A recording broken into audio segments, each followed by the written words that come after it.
Buenos días a todos. ¿Todo bien? Bueno, a ver, ¿cuántos DB hay en la sala? Poquito, no veo nada. ¿Y científicos de datos? Los mismos, me parece. Por ahí, para aquel lado. Bueno, la idea de esta charla es comentarles todas las posibilidades, o la mayor cantidad de las posibilidades que tiene Microsoft en lo que es Machine Learning, ¿no? O sea, cuando hablamos de Machine Learning, estamos hablando de varias tecnologías y vamos a ver cuáles son las diferentes formas de implementar Machine Learning y en qué caso conviene una y en qué caso conviene otra, ¿no? Bueno, mi nombre es Maximiliano Acoto, soy MVP en SQL hace un tiempo. Ahí tienen, si me quieren contactar, a la página de nuestra empresa o a mi blog o a mi Twitter, o donde a ustedes les guste. Bueno, lo primero que quiero, por lo menos, poner un poco en términos humanos, cuando trato de hablar de estas charlas, es dónde estamos parados, ¿no? ¿Y por qué necesitamos Machine Learning? ¿Por qué las empresas? Miren que es como todo, che, todas las empresas quieren Machine Learning ahora. No, no todas necesitan Machine Learning. No todas necesitan Big Data. Pero bueno, muchas de ellas sí necesitan Machine Learning, muchas de esas necesitan Big Data. Entonces yo levanté este slide que es un poco tratar de entender cómo pasamos del dato a la decisión y a las acciones de las compañías, ¿no? O sea, ¿qué tienen las empresas? Muchos datos. Lo que pasa es que a veces no sabemos qué hacer con todos esos datos. Más allá de juntar teras, no sabemos otra cosa que hacer. Pero las compañías fueron evolucionando. Desde, digamos, los primeros años que se hacían reportes a mano, en papel, hasta quizás todo lo que es Machine Learning, que es quizás una de las cosas, digamos, existió siempre Machine Learning en el mundo de la computación, no es algo moderno, quizás hoy está un poco más bajado a tierra, con algunas herramientas un poco más al alcance de todos nosotros. El tema es cómo las compañías pasan de lo que es el dato a tomar las decisiones de ¿qué? De negocio, ¿no? O sea, es importante saber a qué clientes le tengo que vender, por supuesto. Es importante saber si se me van a caer clientes, sí. Es importante saber cuántos accidentes, todo eso es importante. El tema es cómo fuimos evolucionando con todo esto y dónde estamos parados hoy y si las empresas, algunas tienen la cultura para hacerlo y otras no lo tienen la cultura para poder lograr el uso de estas tecnologías. Por un lado, ¿sí? Sigue existiendo todo esto que yo les voy a mostrar acá. Empezábamos con algo que llamaban reportes, digamos, manuales, ¿no? Los famosos listados. Venía un área y decía, mira, vamos a hacer un listado de las ventas. Muy bien, perfecto. Entonces, ¿desde cuándo? Y desde el 1 de enero hasta ahora vamos a ver cuántas heladeras vendimos. Todos estos procesos que vemos acá, ¿cómo son? Manuales y estáticos, ¿verdad? O sea, ¿qué le pasa a la organización? Sí, ya dijimos que vendimos 10 televisores, 20 televisores, 50 televisores.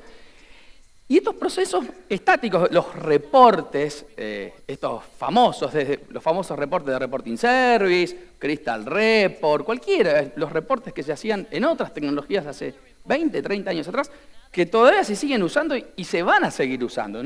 Machine Learning no reemplaza todo esto, ni mucho menos. ¿Qué preguntas responden al negocio? Eso es lo que, digamos, estamos tratando de entender, ¿sí? ¿Qué responden? ¿Qué pasó? Sí, ya sé, vendimos tantas heladeras. Sí, vendimos tantos televisores. Sí, hicimos esto. Eso fue lo que seguimos haciendo, ¿no? Tengo que entregar tales productos. Entonces, el qué pasó es una pregunta que casi todas las compañías se hacen con este tipo de reportes. Después las industrias empezaron a evolucionar, ¿no? Se empezó a evolucionar la industria y apareció otro componente, que son los famosos tableros interactivos. Por ejemplo, a ver, levante las manos quienes conocen Power BI. Muy bien, ¿sí? Tableau, ClickView, todo ese tipo de herramientas. Ese tipo de herramientas, ¿cómo hacen el foco con la información?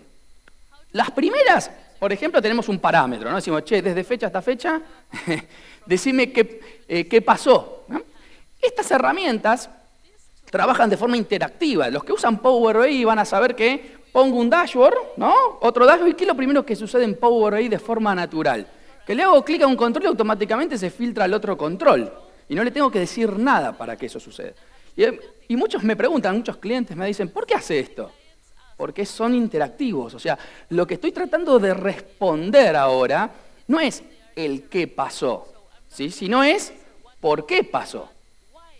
Y para poder responder el por qué pasó, necesito poder jugar más con la información. Con esos datos que tenemos ahí. Pero vendimos más heladeras, ¿por qué? Porque hacía más calor. Empezamos a sacar más conclusiones y intentamos movernos más rápidos con los datos. Entonces, las herramientas interactivas, tipos tableros, tipos Power BI, Tableau, ClickView, todas esas, ¿sí?, responden a esta área de negocio. Pero esto sigue evolucionando, ¿no? O sea, todavía hay compañías que esto no lo tienen resuelto, ¿no? O sea, que siguen trabajando en la primera fase de los datos. Después avanzamos con esto, un poquito más, en las compañías, y ahora tenemos una pregunta un poco más interesante, ¿no? Pues digo, está bien, ya sabemos ahora qué pasó y por qué. Ahora, ¿qué necesito saber? ¿Qué va a pasar? Porque si yo tengo información histórica y yo ya sé que mañana va a pasar, puede llegar a pasar tal cosa y me puedo adelantar a ese hecho. ¿Ok? Entonces, como me hacía un comentario un cliente nuestro que es una clínica muy importante en Buenos Aires, me dice, ¿a mí de qué me sirve tener un tablero donde me diga que ayer en la guardia de la clínica hubo tanta gente esperando a un pediatra? Ya pasó eso. O sea, la gente ya pasó. Yo quiero saber, según la gente que tengo ahí, si tengo que poner más pediatras de forma inmediata. Porque aquí voy a sacar una estadística de cómo sí, la voy a sacar la estadística esa, pero a mí me gustaría dar un mejor servicio y bueno, que no haya tanta gente esperando en la guardia. Entonces necesito responder qué va a pasar. ¿Okay? Y acá, en el qué va a pasar, lo que empieza a aparecer son tecnologías justamente como Machine Learning. ¿Qué hacen este tipo de tecnologías o este tipo de procesos? Bueno, si queremos reducir o simplificar lo que es Machine Learning, vamos a generar programas en el lenguaje que a ustedes más les guste, que según con ejemplos de datos podamos llegar a patrones de comportamiento y con eso poder predecir cosas. Eso vamos a enseñar a las computadoras a aprender, entre comillas, con datos, siempre con... Bueno, si el Machine Learning fuera excelente, podríamos saber el número de la lotería de mañana, y no es así, ¿no? O sea, no es que eso sucede. Nos va a dar una aproximación a las cosas, ¿no? Mucho mejor que estas personas de forma manual mirando cuánta gente tengo en la guardia. Ese tipo de situación. Ahora, la decisión todavía, en todos estos tres, ¿quién la sigue tomando? Una persona. O sea, en estos tres escenarios lo que tenemos es una persona que dice, che, pasó esto, bueno, agarra, pone más médicos, pone más mejores vendedores, sacaste producto, etc. En todos estos, o mañana voy a tener tantos incidentes, pero siempre hay una persona que está tomando la decisión. Tenemos una parte mucho más compleja todavía, o superadora, que lo que vamos a decir es, ya sé qué va a pasar, voy a detectar qué va a pasar, pero la decisión ya no la va a tomar una persona, la va a tomar una computadora, que nos pone un poco como así como, upa, estamos en la Matrix. Bueno, dependiendo del escenario, ¿no? Dependiendo en qué escenario vamos a permitir que una computadora tome la decisión o no tome la decisión. Un ejemplo podría ser, ¿hay alguien que está trabajando en banca, en servicios financieros, alguna cosa de esa? ¿Sí? Bueno, en la banca, imagínense que yo soy la tarjeta de crédito A, que me gustaría detectar rápido. Si alguien quiere hacer una transacción de fraude, digo, che, Maxi está usando la tarjeta de crédito acá en Montevideo y no viajó a Montevideo. Y está haciendo... Entonces quiero detectar eso. O una compra en un lugar sospechoso. Bueno, ¿cómo lo haría en todos estos escenarios? Bueno, el manual sería, che, ayer hubo un fraude. Sí, ya está, ya se robaron la plata. Ya pasó el fraude, ¿no? Otro va a jugar con la información, otro analista, y va a decir, mirá, estoy detectando que pudo haber sido fraude esta transacción por esto, esto y esto. Que vaya a ver un fraude, bueno, puedo hacerlo, pero que la computadora tome la decisión si esa transacción es un fraude o no y no me deja hacer la compra, estaríamos acá arriba. Entonces, yo quizás con algo, ahora yo después les voy a contar, justamente el caso de una empresa de tarjeta de crédito que hizo algunas predicciones con Machine Learning en SQL Server, poder decir, mirá, yo recibo transacciones de todos lados, desde la web, desde el cajero, y detectar si eso es un fraude o no es un fraude, y si es un fraude, parar la transacción. No hay un humano ahí tomando decisión. Hay alguien que me dice, mira, esto es posible de fraude, llama a la tarjeta, qué sé yo. Y después habrá otra persona que toma la decisión. ¿Sí? Que siempre la decisión, lo que estamos viendo nosotros, es que por el último que toma la decisión, por lo general es un humano. Entonces, pero sí ayudan las computadoras a retroalimentarse y poder aprender mejor con eso. Bueno, esto es un poco donde estamos parados. Lo bueno sería saber en sus organizaciones, ustedes, en cuál de todos estos se sienten identificados. Yo quizás puedo llegar a apostar que la mayoría en los de abajo y con suerte un poquito quizás en el del medio. ¿Sí? Obviamente que todo esto ayuda, los de arriba, a mejorar algunos negocios. Sobre todo aquellos negocios que no tienen clientes cautivos. Clientes cautivos llamamos nosotros es, mirá, si yo soy la única empresa que vendo esto, no tenés competencia, con lo cual mejoro mi servicio, no mejoro mi servicio, hago mejores predicciones. Sí, puede ayudar. Ahora, si yo soy una compañía, un banco, que hago mejores predicciones y puedo robarle clientes a otro banco, es distinto. O una compañía de aseguradora o cualquier otra cosa. Dependiendo de la compañía, es muy probable que trabajen más en estos. Bueno, ¿qué tiene Microsoft en lo que es Machine Learning? Bueno, tiene la verdad que un abanico de posibilidades. Y acá vamos a tratar de ver ese abanico de posibilidades en cuál conviene, por qué están armados así. Antes de eso, vamos a pasar a todo lo que se llama la evolución del Business Intelligence. O sea, lo que estamos hablando acá, más allá de el reporte sencillo hasta el Super Machine Learning, no deja de ser inteligencia de negocio. Y esa evolución del Business Intelligence la tenemos cortada, ¿no? Desde los dashboards interactivos y los reportes, digamos, como la parte 1, y la parte 2, todo lo que es la parte de analítica avanzada, que es justamente esto de poder predecir, etc. ¿Sí? Bueno, ¿qué tenemos en lo que es Microsoft? Tenemos soluciones en nube, obviamente, y tenemos soluciones no en nube. No todo es nube, ¿ok? Muchos clientes no pueden usar nube. Entonces, ¿qué soluciones tenemos en nube? En nube podemos usar servicios, ¿sí? Como por ejemplo Azure Machine Learning, que es uno de los servicios 100% como servicio, que después vamos a entrar un poquito más en detalle. En nube podemos usar clúster de Hadoop. ¿Sí? Levanten las manos quienes conocen Spark. Bueno, tenemos HD Insight, ¿sí? Que es una solución, digamos, de Spark, en nube 100% como servicio. O bien podemos usar máquinas virtuales también, ¿no? Pero esa la saco un poco de contexto porque la máquina virtual la puedo poner en cualquier lado. ¿Sí? Que digan, sí, en mi nube privada también. O sea que esa la podemos sacar un poco de contexto. ¿Y qué tenemos en el ambiente no cloud, no 100% servicio? Tenemos SQL Server.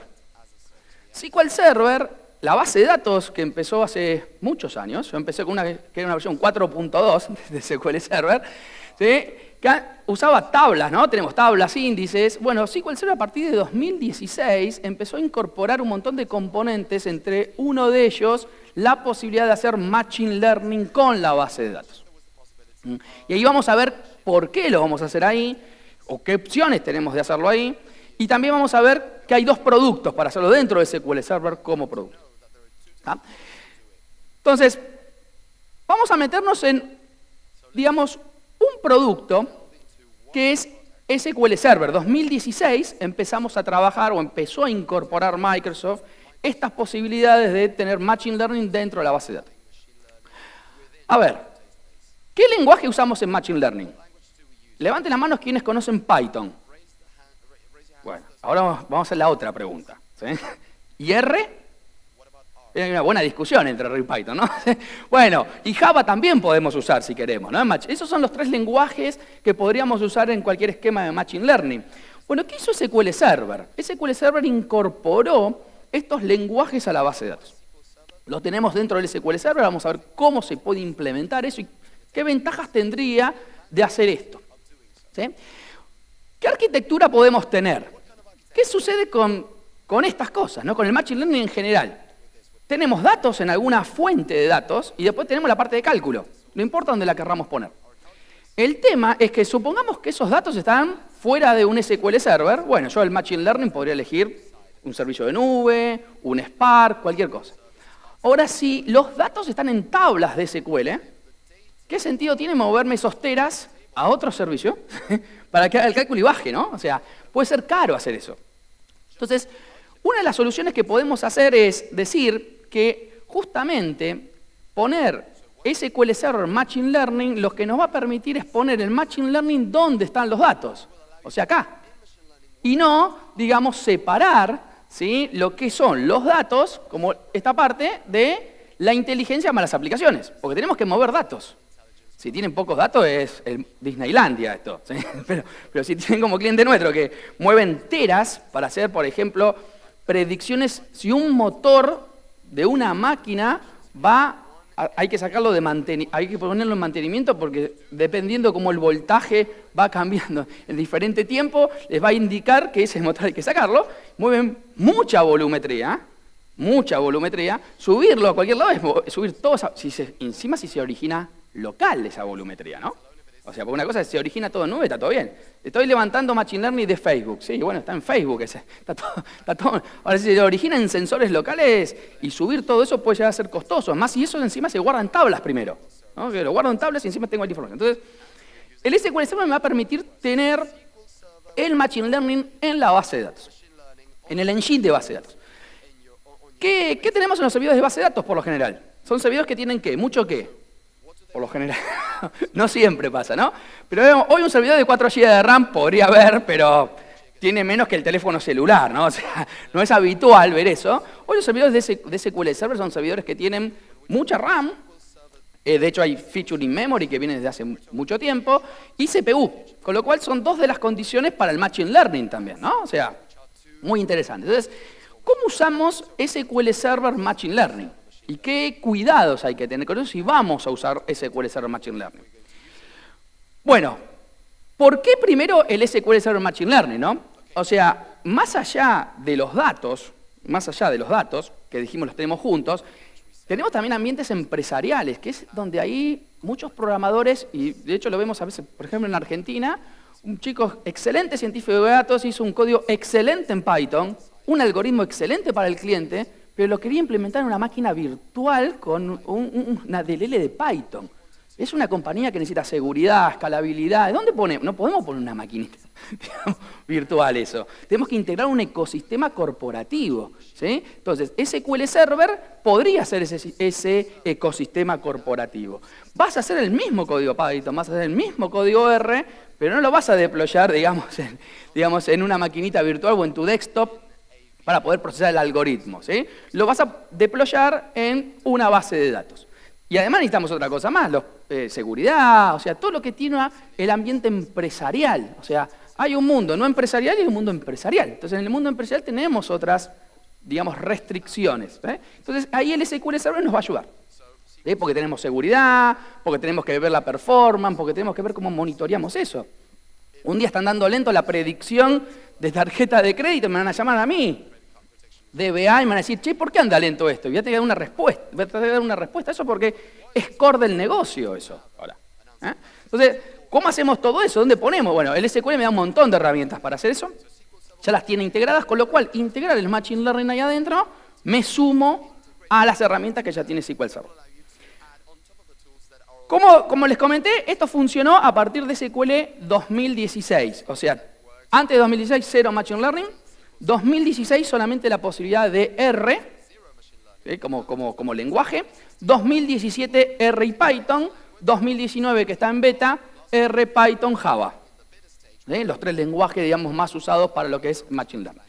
Entonces, tenemos librerías, podemos importar las librerías, o sea, podemos trabajar como trabaja cualquier científico de datos desde el SQL Server. Vamos a tener que implementarlas las librerías. Si yo estoy usando esta librería y tengo que implementarla en el SQL Server, sí, voy a hacer un deploy de la librería en un servidor. Nada del otro mundo para un DBA. ¿Qué sucede con esto? Obviamente que los DBA se van a tener que un poquito actualizar, ¿no? Desde cómo hacen muchas tareas, porque ahora no tenemos solamente el store procedure que hace el select de las tablas. Capaz tenemos un store procedure que tiene un código Python adentro, ¿sí? Y capaz que ese store procedure consume memoria y tenemos que debuguearlo y bueno, se tendrán que actualizar, sí. Si no van a quedar, digamos, un poco aislados de todo este tipo de cosas. ¿Cómo lo hacen en SQL? Bueno, en el instalador de SQL Server, cuando ustedes levantan el setup de SQL, van a encontrar unas opciones nuevas que son Machine Learning Service. Hay dos Machine Learning, uno se llama Service y otro se llama Server, que ahora lo vamos a ver. El Service está embebido en el SQL Server. Y el Server es un servidor que es un producto que compró Microsoft, que lo incorporó a SQL, como el stack de SQL, que se llama Revolution Analytics, que es un producto histórico de lo que hacían, digamos, a nivel enterprise. Pero lo que tiene en SQL Server es el R-Service. ¿Cómo escala ese servicio de R-Service? De forma vertical, como escala los SQL hasta hoy. ¿Sí? Después les voy a mostrar un slide que eso va a cambiar también. Entonces, por un lado tenemos el Machine Learning Service. ¿Sí? ¿Cómo trabajamos? O sea, ¿cómo trabaja el científico de datos? Porque, ¿qué herramientas le doy? La verdad que la idea es que no le cambiemos mucho el estilo de programación. Yo no quiero que el científico de datos abra un management studio para programar un código R. Lo quiere hacer que lo haga. Pero él tiene otras herramientas para hacer eso. ¿Está bien? Puede levantar un Jupyter, puede levantar un RStudio, un Visual Studio, un Visual Studio Code, herramientas de desarrolladores que ya existen para el mundo de la ciencia de datos. Entonces, esas herramientas las van a seguir trabajando. De hecho, la idea es que en el puesto del científico de datos tengas todos tus IDEs y después el deploy de modelo, en vez de hacerlo en un Spark, en vez de hacerlo en una máquina virtual, hacerlo dentro de una base de datos. Esa va a ser la única diferencia. Con lo cual nosotros vamos a estar trabajando de este lado y vía script vamos a, digamos, mandar el deploy de ese script de R. No le vamos a generar quieren hacerlo de management, lo pueden hacer, pero no es necesario hacerlo desde ahí. La otra pregunta es, ok, esto es como desarrollo. ¿Y cómo consumo? ¿Cómo implementó SQL Server esto? O sea, ¿cómo del otro lado, qué voy a hacer? Porque el Machine Learning que vamos a estar viendo acá es en todos estos casos, casi todos, es de la última capa que vimos en el primer slide, que era la posibilidad que no solamente que haga predicciones, sino que también que yo le pueda pedir datos a eso, ¿no? O sea, que no sea algo estático, no es que corra un modelo, calculé y guardé, y ya está. No, eso no vamos a hacer. Vamos a hacer que hagamos un modelo, publiquemos ese modelo, y yo le diga, a ver, Maxi, ¿esta es fraude, no fraude, fraude, no fraude? O sea, ¿y cómo me interactúo con todo esto? Entonces, el SQL, hay un componente que creo que muchos de ustedes o conocen o en algún momento usaron o no en SQL, en otra base de datos también, que son los famosos store procedures, ¿no? A ver, levanten la mano que alguna vez programó un store procedure. Un montón. Mucho la mano. Entonces, Microsoft dijo, a ver, ¿cómo integró esto? Bueno, con un store procedure. Hay un store procedure, que ahora vamos a estar viendo, el cual a ustedes les permite interactuar y ejecutar código R o código Python o código Java dentro de ese store procedure. Entonces, ¿qué significa esto? Que mi aplicación cliente, ahora no es tampoco tan difícil, ¿no? Porque lo único que tengo que hacer en una aplicación cliente es llamar un store procedure. Que en vez de devolverme un select o la mundo, me devuelve un código R o un código Python. Bueno, eso es lo que vamos a hacer, ¿sí? Ese store procedure está básicamente la forma de interactuar con el Machine Learning funcionando. Tenemos nuestra aplicación de este lado, nuestra base de datos, nuestro Machine Learning Service, ¿sí? Y vamos a llamar al store procedure, que lo vamos a ver un poquito más en detalle, y me va a devolver un resultado a la aplicación. El resultado pueden ser tres cosas. Ese store procedure puede devolver tres tipos de salida. Una de las cosas a tener en cuenta, importante, sobre todo para cualquier instalación en SQL, que ¿cómo viene esto en el SQL por defecto? Apagado. Con lo cual tenemos que golpear la puerta del DBA y decirle, quiero prender esto. ¿Por qué? Yo me pongo también en el lugar del DBA. Digo, a ver, tengo problemas de performance con base de datos de 50 GB y store procedures y tablas que no tienen índice. ¿Te imaginas con código Python dentro de la base de datos? Tengo que tener más cuidado con eso, ¿no? Porque hay problemas de performance con base de datos de 50 GB y hay tablas sin índices y programadores que todavía no hacen índices en las tablas. Entonces, ¿cómo le meto Python? Acá va a ser un store procedure que capaz me consume el 99% del CPU y tiro otros procesos abajo. La verdad que para el DBA hay buenas noticias porque más allá de prenderlo digamos, al Machine Learning Service, lo que va a poder hacer es limitarle la memoria, limitarle el CPU, un montón de cosas para que no le afecten a ese servidor si lo tiene compitiendo con otras cosas con su actividad transaccional. Si volvemos al caso de fraude, en esa base de datos no solamente se detectan fraudes, ¿qué pasan también? Las transacciones de la tarjeta de crédito. Con lo cual, si por detectar fraude tiro las transacciones y nadie más y no sé si está bueno eso. Entonces, lo podemos balancear eso. ¿Cómo es el store procedure? Muy sencillo. Es un SP, execute external script, uno solo. Entonces, la ventaja que tiene esto es que yo le puedo pasar por parámetro, acá, ¿ven? El lenguaje con el cual voy a usar. Y este store procedure lo que va a decir, bueno, si esto es R, lo que está ahí adentro es R. Si es Python, si es Java es Java. Obviamente que cada motor va a ir implementando esas librerías. Yo le pongo a un 2016 Python, me va a decir, no tengo la posibilidad de ejecutarlo porque Python no lo tengo implementado a nivel engine de base de datos. Pero cuando lo tenga implementado, simplemente es ponerle el lenguaje, con lo cual sigue siendo un solo store procedure. ¿Qué otra ventaja me da eso? Que quizás hice un buen algoritmo en R y después viene alguien de Python y hizo uno mucho mejor, y anda mucho mejor ese algoritmo en lo que tengas. Y yo lo único que tengo que hacer es llamar al mismo store procedure con otro código, ¿sí? Y nada más. Mi aplicación, digamos, no se va a enterar tanto de eso. El store procedure es muy sencillo. Le podemos pasar parámetros, no solamente el código, le podemos pasar una sintaxis de SQL para que vaya directamente a las tablas, le podemos pasar una entrada que sea un select. Ya estamos en la capa de datos, ¿entiende? Ya estamos en el mismo lugar donde están los datos, con lo cual esto no va a ser una conexión contra otra cosa.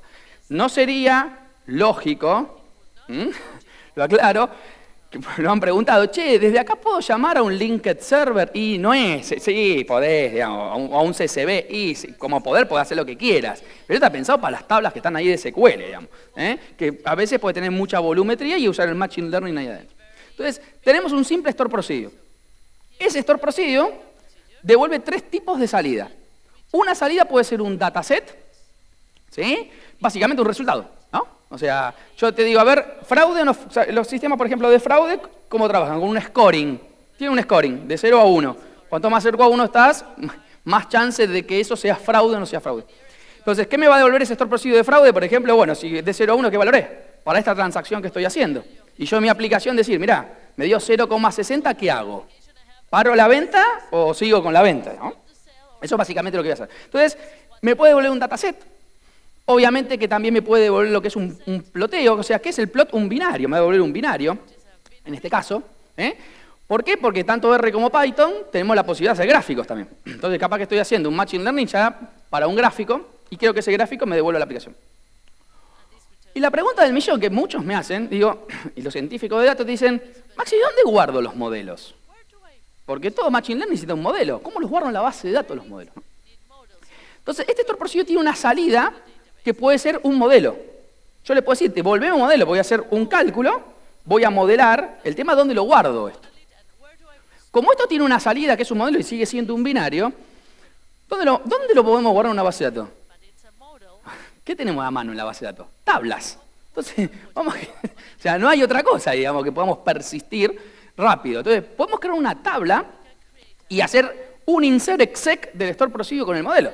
Tan sencillo como eso. Y ahí guardo el modelo de regresión lineal, por ejemplo, para el cálculo de cuántas bicicletas vamos a alquilar mañana en la Rambla. ¿Sí? Ese tipo de cosas. Sí, el modelo lo vamos a guardar en la base de datos. No guardamos ningún archivo. Estamos en un ambiente empresarial y dentro de una base de SQL Server. Bueno, esto es lo que llamamos SQL Machine Learning Service. Microsoft es genial para el esquema de marketing, por no decir. ¿Por qué? Porque sacaron un producto dentro de SQL, que no se llama así, ¿sí? Que se llama Machine Learning Server, no Service, Server. Bueno. ¿Qué otra cosa tienen en SQL Server?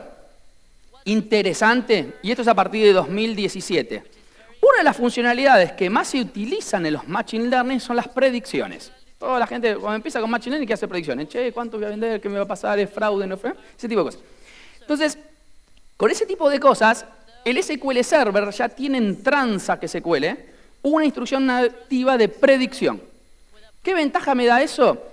Que solamente tengo que pasar un modelo, ya sea en R o en Python, pero para hacer las predicciones, si no quiero usar lenguaje Python o R, puedo usar directamente Transact SQL. O sea, como es una instrucción más de Transact, la predicción. Esta es una instrucción muy sencilla. A la predicción sí o sí le vamos a tener que pasar el modelo, o sea, un modelo que va a estar en algún lugar y ese lugar va a seguramente ser una tabla. Y a partir de eso vamos a hacer los cálculos de predicción con la instrucción transact SQL. Bueno, este es un caso real. De hecho, tienen el link abajo, para que después cuando tengan los slides lo puedan googlear y verlo. Y además, pueden bajarse todo el ejemplo si quieren completo. ¿Qué es? Generar 1.000.000 de predicciones por segundo. Esto es volumen, chicos. Cuando a mí me hablan de volumen o transacciones, me dicen, ¿cuántas transacciones tenés? 60 millones de registros. ¿Por hora? No, por mes. No tenés nada. No existe eso. ¿Sí? Hoy, hace 10 años era un montón. No existe 60 millones. O sea, nosotros tenemos compañías que generan 3.200 millones de registros por mes. Y entonces, esto es volumen. ¿Sí? ¿Esto qué quiere decir? Que hay 1.000.000 de transacciones por segundo. ¿Sí? Y yo con un script de SQL Server voy a poder determinar si esa transacción es fraude o no fraude con un algoritmo de Machine Learning en la base de datos. Sí, esto es un caso real, presentado ya hace unos años, con una tarjeta de crédito muy conocida, que empieza con B corta, digamos. ¿Sí? Caso real, ¿eh? Casi se podía procesar todas las transacciones de esa tarjeta de crédito en Estados Unidos en un segundo, detectando si es fraude o no fraude. ¿Qué usaron con eso? ¿Qué arquitectura usaron? Bueno, obviamente que tienen cualquier punto, porque esto puede ser el postnet o puede ser la web. Y después tenemos, bueno, esto va a una tabla, eso, imagínense que esa transacción va a una tabla, empieza a trabajar ya con funcionalidades ya de base de datos, porque imagínense 1.000.000 de insert por segundo, ¿se imaginan eso? Bueno, hay que meterlo primero en una tabla, ¿no? O sea, que llegue a la tabla. Bueno, ¿cómo llega a la tabla? Con trabajos in memory, ¿sí? Todo in memory para llegar a la tabla, y después acá tiene el store prosivo en R que detecta si es fraude o no es fraude. ¿Sí? O sea, que pueden lograr cosas como esta. Obviamente que no van a ponerle 4 procesadores, 8 GB de RAM, ¿no? Está claro. ¿Sí? Pero bueno, ¿sí? Pueden hacer cosas como esta. ¿Sí? Después está Machine Learning, SQL Server, Machine Learning Server. Es para confundirlos, ¿no? Es un producto. ¿Sí? Yo le hubiese puesto otro nombre, ¿no? ¿Sí? Pero está dentro de SQL Server, se llama Machine Learning Server, ahora lo cambiaron un poquito más el nombre, pero está dentro de la licencia de SQL. O sea, en la licencia de SQL tengo este producto. Este producto ya no es tener el Machine Learning donde están los datos, sino es un producto que instalo, ¿está bien? Y tengo una granja de Machine Learning. ¿Qué ventaja tiene este producto a diferencia del otro? ¿O desventaja? Primero, es multiplataforma. ¿Sí? O sea, esto lo podemos, Machine Learning Server, lo podemos correr en Windows, en Linux, en Spark. O sea, lo podemos implementar en cualquiera de ellas. Otra de las cosas es que, digamos, ¿cómo me interactúo con esto, no? Porque ahora ya no tengo un store prosivo ahí. Está fuera de la base de datos, ¿no? Porque venga con el motor. Vía web service. Tiene REST API y trabajamos con los web service como cualquier otro web service. O sea, voy a publicar un modelo, ese modelo lo vamos a poder procesar y si queremos hacer lo que hicimos recién de fraude, vía web service lo vamos a pedir. Pero ahí se tiene que entender que el modelo está acá y los datos están acá. Con lo cual, cuando quiera, digamos, reentrenar el modelo, ¿qué tengo que hacer? De vuelta, ir a los datos y llevarme los datos. ¿Está bien? Pero es una solución distinta. ¿Por qué es distinta? Por un lado por esto y por otro lado porque permite, ¿sí?, tener arquitecturas como esta, donde ya tenemos un nodo que nos atiende, ¿está bien? Y después tenemos nodos de cómputos. Los que levantaron la mano y sintieron Spark conocer o lo han usado, van a ver que esto es casi como Spark. De hecho, se integra nativamente Spark. Con lo cual la escalabilidad es distinta acá. Si quieren probar Machine Learning Server, tienen un sandbox en Docker, lo pueden bajar y jugar sin ningún problema con él. ¿Sí? Y después tienen herramientas, las mismas herramientas de desarrollo para los científicos de datos que hablábamos antes. Jupyter, digamos, RStudio, cualquiera de esas. Pueden hacer arquitecturas como estas o pueden hacer arquitecturas como estas, donde ya tengo muchos nodos que me atienden, muchos nodos de cómputo. Estamos hablando de otro tipo de Machine Learning. ¿Ok? O sea, todos funcionan, todos son iguales o parecidos. Esto tiene otra escalabilidad y otra usabilidad. ¿Qué puede pasar en una compañía? Que los datos no estén en SQL Server y quiere usar un producto de Machine Learning on-premise de Microsoft. La respuesta es Machine Learning Server. ¿Sí? Entonces, o no quiero integrarlo a mi SQL, capaz que tengo mi SQL y no lo quiero integrar a mi SQL por alguna... Bueno, Machine Learning Server es la solución que viene ya con SQL Server. No viene en el setup, hay que bajarlo aparte, pero es parte de la licencia. ¿Qué se viene? Bueno, se viene SQL 2019. SQL 2019 hizo algunos pequeños cambios. ¿No? Chiquitos. Uno de ellos es poder implementar SQL Server en la misma arquitectura que Spark. dividir lo que es Machine Learning como procesamiento, se llama un clúster de Big Data en una base de datos, ¿sí? Versus lo que es la parte de storage en un HDFS. Bueno, SQL Server van a poder crear una tabla en un HDFS. Y van a poder hacer Machine Learning ahora con, digamos, lo que vimos antes de Machine Learning Server, debería ser la unión de Machine Learning Server más Machine Learning Service. ¿Sí? Y la parte de Spark también en SQL Server 2019. A ver, Docker, ¿cómo andan con Docker? Levanten la mano que conocen. Kubernetes, menos. ¿Sí? Bueno, yo les diría que se pongan a estudiar. ¿Sí? Bastante, ¿eh? Porque va todo para este lado. ¿Eh? Bueno, arquitecturas muy complicadas van a ser, ¿eh? O sea, obviamente voy a poder armar toda la base. No tengo que tener Machine Learning en un lado, esto en el otro. Soluciones más sencillas. Ahora bajamos del mundo SQL, venimos con las bazookas, tenemos todo el arsenal algo tranqui, ¿sí? Más tranqui. ¿Qué opciones tranqui tenemos? Esto es cloud ya no es on-premise, solución de nube. Tenemos la solución de Azure Machine Learning, ¿sí? Que es un servicio ya en nube, no tengo que instalar nada local. Azure Machine Learning lo tenemos como servicio. Ese servicio les va a permitir a ustedes trabajar con herramientas también locales, publicar esos modelos, ¿no? Publicar los modelos ahora ya no en un SQL, no en un Machine Learning Server, sino en un servicio de Azure Machine Learning y poderlos consumir. Eso es básicamente lo que van a poder hacer. Y acá tienen dos sabores para usarlo, sobre todo en Azure. Uno que es, digamos, el servicio de Azure Machine Learning y después tenemos el Machine Learning Studio, el Azure Machine Learning Studio, que es todo vía interfaz. O sea, ¿qué hacemos? ¿Qué se busca con eso? Tenemos al super científico de datos que la descoce en Python. ¿Sí? Bueno, a ese no le da una interfaz porque pobre chico se va a sentir... Es como a mí me ponen a diseñar las tablas con las interfaces. Digo, esto es, con escribir código es más rápido. ¿Sí? Pero hay muchos usuarios de negocio que obviamente no saben nada de Python o nada de R y necesitan empezar a aproximarse a algo, empezar a trabajar con Machine Learning. ¿Sí? Entonces, ahí en Azure Machine Learning, lo que se llama Azure Machine Learning Studio es todo vía interfaz. Vamos a tirar cajitas, cajitas, algoritmo tal, predicción, todo tipo workflow, muy sencillo. Si ¿puedo escribir código? Puedo escribir código, pero no es, digamos, su fuerte. Y poder publicar un modelo en Azure Machine Learning. Ese modelo que vamos a publicar lo vamos a consumir vía Web Service. ¿Okay? El Machine Learning Studio es gratuito. O sea, la herramienta, digamos, pueden usarla tranquila. Después tienen muchas versiones en Azure de poder tener, porque esto se los van a vender, digamos, por taller en Azure, pero hay uno que, digamos, es de desarrollo, con lo cual ustedes podrían ya empezar a trabajar, ¿sí? Con una versión free que tiene una cantidad de horas por mes para procesar, obviamente, pues si le ponen un modelo que tarda 48 horas y se te acabó el crédito, digamos, de tu free. Pero es una muy buena aproximación para los usuarios no tan científicos de datos, ¿sí? Más para usuarios de negocio, mucho interfaz. Pero Azure Machine Learning Service también puedo usarlo como servicio, ¿ok? Como servicio puro. Ese servicio puro que podemos hacer, no vamos a tener esta herramienta de Machine Learning Studio, sino vamos a usar herramientas en mi desktop. ¿Ah? Tenemos un Workbench que vamos a bajar para el científico de datos, donde ahí vamos a poder armar los modelos, vamos a poder jugar con los datos y lo vamos a publicar en el servicio. No es gráfico esto, ¿ok? Bien de científico de datos. Por un lado tenemos esta parte y por otro lado, ¿sí? O Visual Studio Code, ¿no? O sea, podemos hacerlo con Visual Studio Code, digamos el Workbench, con cualquiera de estas herramientas para el científico de datos. O si no, tenemos Azure Machine Learning Studio. ¿Qué es esto? Nada que ver, ¿eh? De hecho, esto tiene más limitaciones. ¿Ok? Algunas limitaciones de, por ejemplo, el dataset, 10 GB. ¿Por qué? Porque está pensado para otro tipo de público.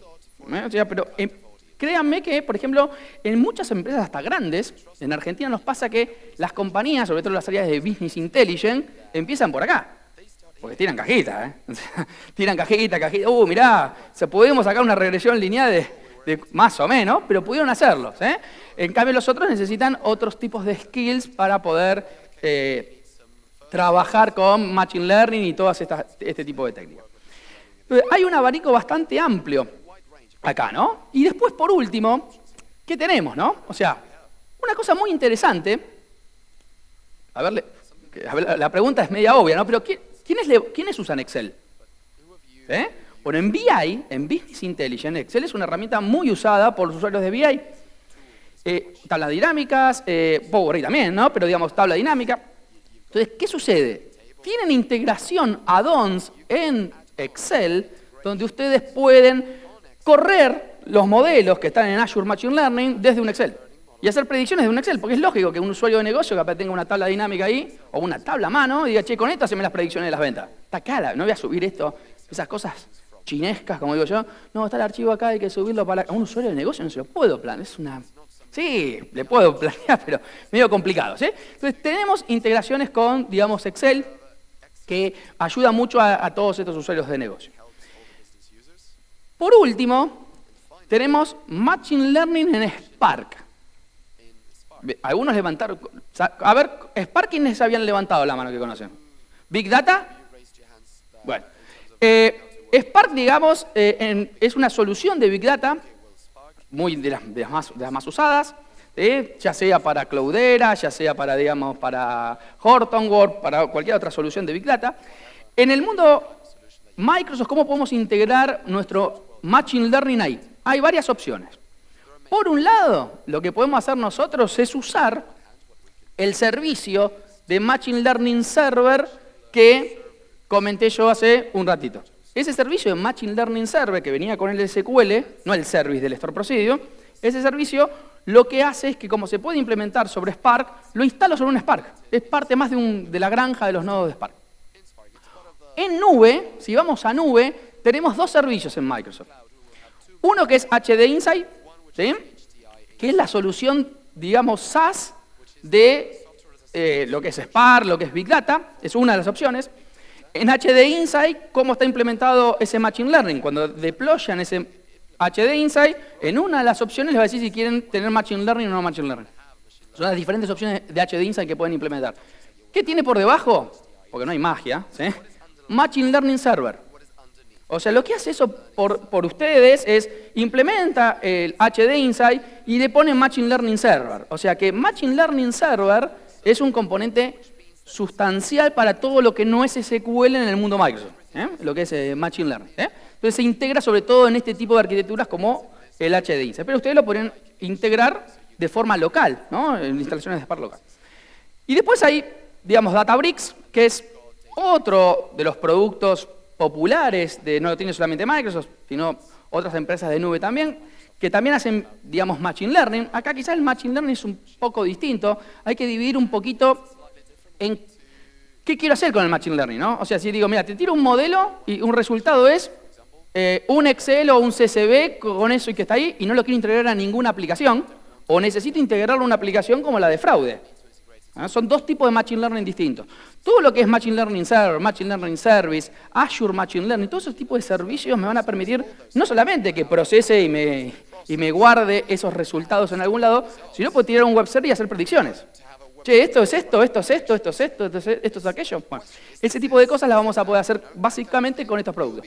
Con Databricks es más para el científico de datos, donde quizás está trabajando una parte, digamos, de no reutilización de eso. Se puede automatizar, obviamente, pero no tanto como estos servicios que estamos viendo acá, ¿sí? Entonces, en todo lo que es Machine Learning, Microsoft tiene un abanico de opciones. Tan grande ese abanico de opciones que, por ejemplo, en Power BI tienen R y Python. Power BI, sin poner nada de todo esto. ¿Por qué? Porque aparte tengo... No usemos la bazooka para matar dos mosquitos, ¿no? O sea, porque, digamos, va a ser caro para la empresa y ustedes no lo van a poder implementar tampoco. Entonces, Power BI tiene controles de analítica avanzada y la posibilidad también de correr R y Python. ¿Qué podemos hacer con eso? Lo que podemos hacer con eso es, básicamente, o hacer ploteos o hacer, digamos, gráficos, ¿no? Gráficos muy lindos en Power BI. O bien hacer predicciones con Power BI, sencillas. No le vamos a pedir, che, las predicciones de fraude no las vamos a hacer con Power BI. Pero no tenemos ese super escenario siempre. Porque hay escenarios más chicos. Muchos, nosotros estamos trabajando en clientes, tienen poquitos datos ahí, con Power BI les alcanza. ¿Sí? Entonces, bueno, esto es, digamos, una serie de pantallazos de todo lo que es Machine Learning. Yo acá les dejo una cantidad de recursos muy interesantes. Les recomiendo que vayan a todos estos recursos, galerías de Machine Learning para jugar, con casos de negocio, con ejemplos, laboratorios de HD Insight, la verdad que recursos muy, muy valiosos. Y bueno, la idea de esto era contarles todo el stack que hay de Machine Learning en todo el ambiente de Microsoft. Les dejo acá mis datos y muchas gracias por la atención.